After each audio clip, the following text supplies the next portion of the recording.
Hello, everyone. Welcome to Battery Dance TV. This is Jonathan Hollander, Artistic Director and founder of Battery Dance. And every Sunday, it's my pleasure to host an interview. Actually, I shouldn't say every Sunday because I've been giving over the moderator spot to friends and colleagues. Last week, we had Tachi Cazal from Paraguay, but I'm back, and it's my great pleasure to introduce you to two young women who have been working with Battery Dance throughout the summer, supporting the Battery Dance Festival. And I can honestly say without them, I don't think we would have had the success that we experienced for the 39th annual festival that was virtual because of the pandemic. So let's start with you, Zoe. You're on my side on the screen. I don't know if the audience sees it that way, but Zoe, you are at Barnard right now. Which year are you in? I'm a senior at Barnard, yeah. Okay. And could you take us back to your decision about doing an internship with Battery Dance, which really turned out to be almost a full-time job? Absolutely, yeah. I got sent home from Barnard in March because of the pandemic, and all of my summer plans got canceled. I had some things lined up dance-wise and otherwise, and they just all fell through, and I was really looking to do an internship in kind of arts administration and specifically with dance festivals or with a dance festival. Oh, wow. Okay. Yeah, and I We hit the was jackpot. looking, absolutely. Yeah, and so I was looking on like Dance NYC and I came across the Battery listing, and it just felt like everything kind of that like just fit what I wanted and what I was looking for and hoping to get out of the summer. And while I was stuck at back home in Michigan with my family, it was just a great way to stay engaged with New York and with dance and all of kind of the things that I was missing from what the pandemic took away dance-wise.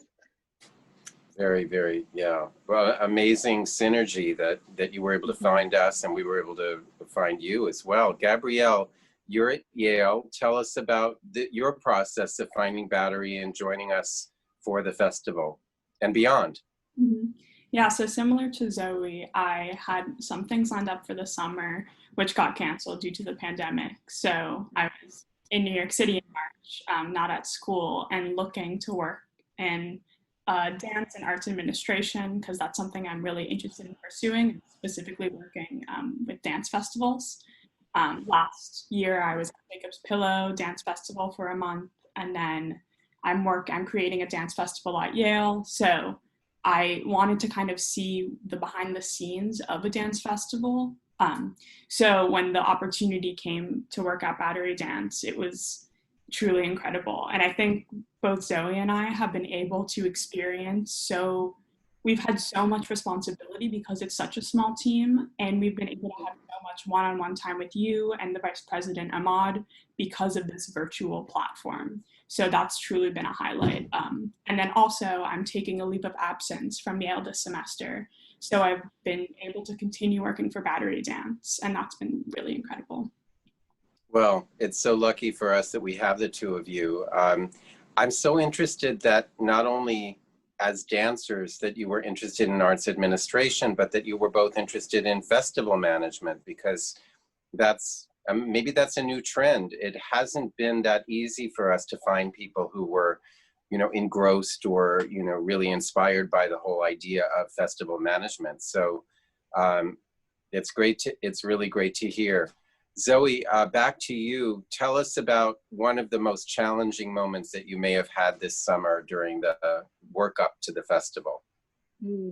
Yeah, I think that right before the festival was a really, of course, just heavy workload time and challenging because of that.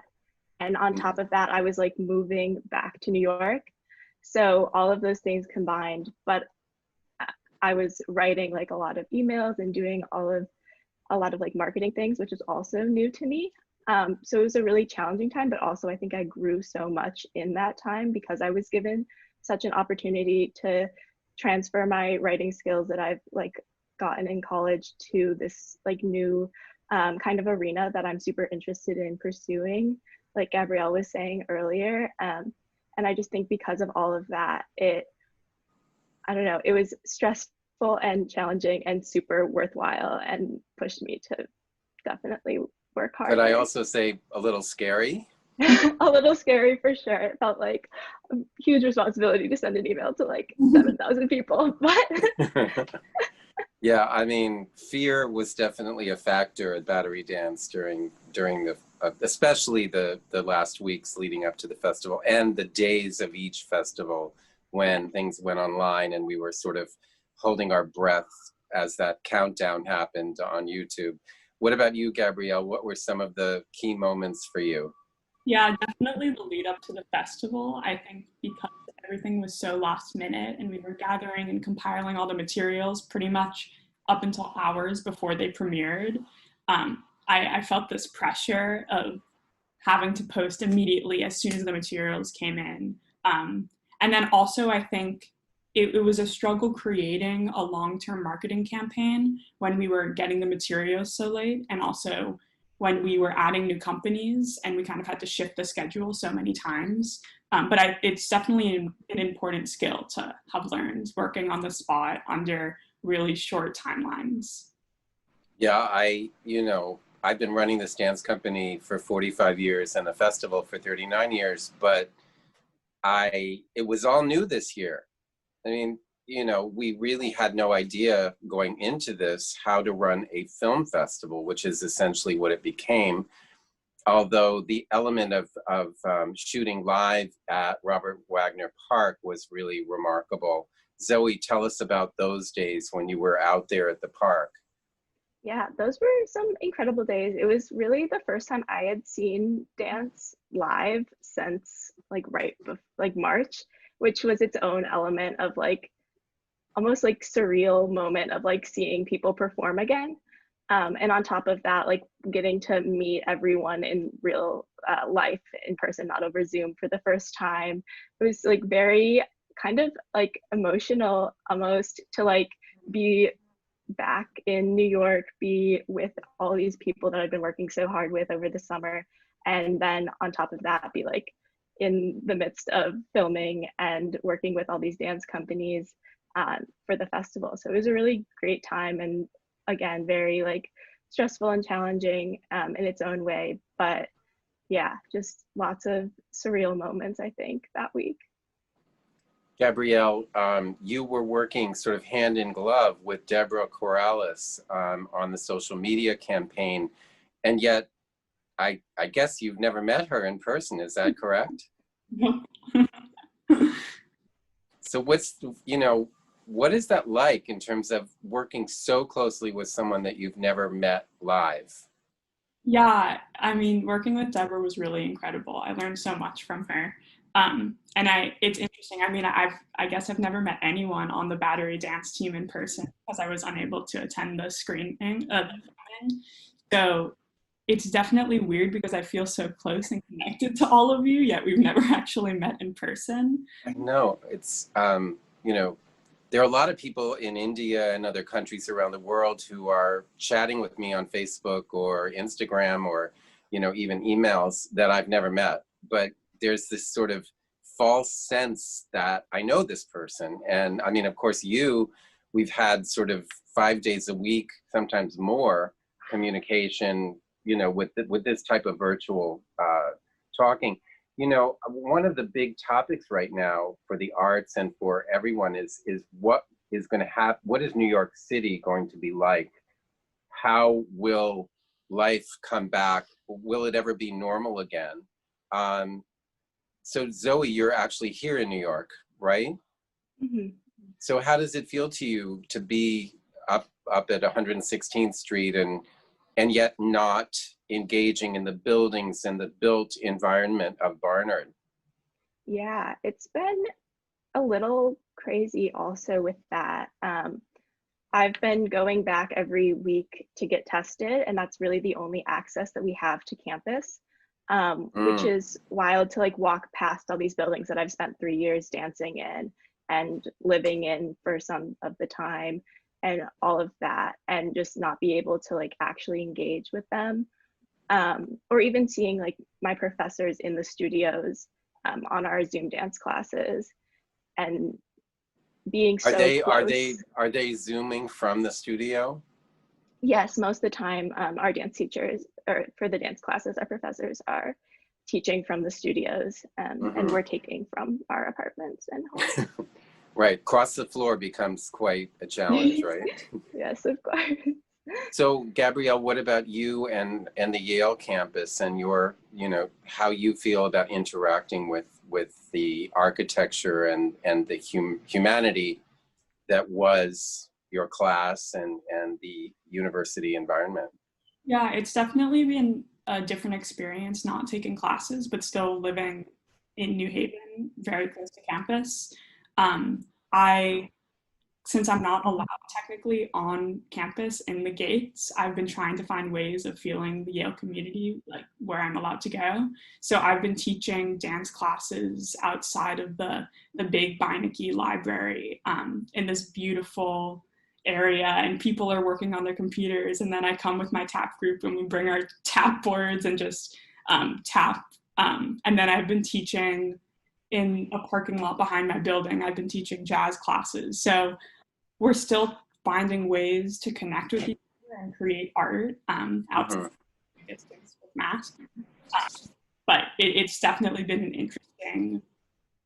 When you say you can't go in the gates, do you mean that the university has basically shut itself off for access from students, or you personally?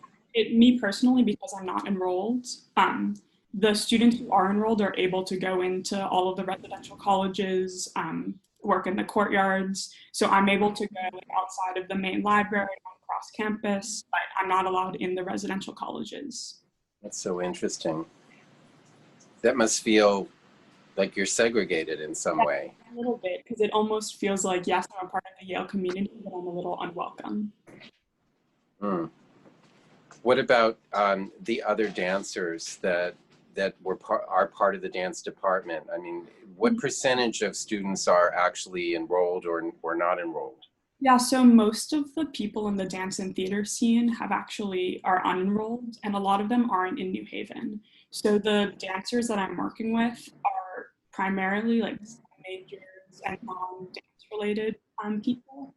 So it's been really exciting kind of fostering this dance community. And honestly, I probably wouldn't have done that without the pandemic. I started teaching virtual dance classes for the Yale community throughout the months when we were all in quarantine. So it's really nice to feel the presence of like real bodies in person. Well, this is not the same, but I'm relating to what you're saying in the sense that when I started Battery Dance, we were located in the Wall Street area. There were no theaters. You know, there were no traditional venues for dance, and that's what prompted me to go outside onto the parks and plazas. And originally, we didn't have stages because we didn't have the money to invest in renting portable stages and sound equipment. So it was very much similar to what you were doing. We were on the bricks. We tried to deal with that by having jelly shoes. I don't know if you know what those are, but it was sort of a trend in the 70s. These sort of almost clear plastic, or they came in colors that gave you some cushion, but it was definitely not a Nike Air or anything like that. You know, it was the best we could do. But as soon as we could possibly manage it, we elevated onto stages. But I do sense that, and also the sense that we were in a community in the Wall Street area that was not used to a dance company appearing on a corporate plaza at lunchtime. So that sense of something found, something that's like a synergy, no, just like an accident that people would walk by and say, oh, and be captured by that experience. And I'm sure that's happening to you, both of you. Zoe, are you dancing outside as well? A bit, yeah. I've taken a few classes outside, and we're gonna start for one of my dance groups. We're doing a virtual show this year, and we're gonna start filming some of our things outside soon. So I'm anticipating similar experiences in parks and things when we're filming. Well, let's hope that the weather does not become fiercely cold and wintry. Yes. The last couple of days it felt rather cold being outside. So just jumping into your visions for the future and what this experience may have prompted or, sort of propelled you. Gabrielle, what ideas do you have about the future that may have been informed by your internship and your work with Battery Dance?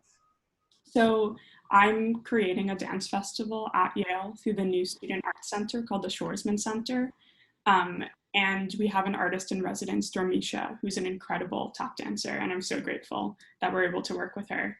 So originally, this was supposed to be my senior project, but obviously, since I'm taking a leave of absence, it won't be anymore.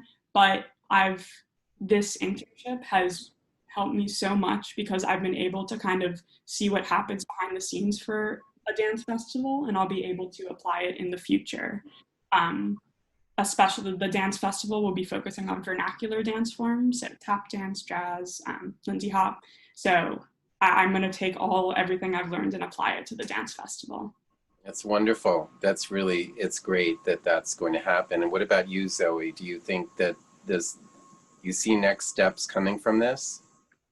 Absolutely. Yeah, I knew I was pretty interested in dance and arts administration when I started and applied for this internship, but I think this has really solidified that this is like what I want to do like long term in my life and career. And I think it's really helped me learn so much about what this industry like is and what it takes, and given me so many tools to continue to do this after I graduate.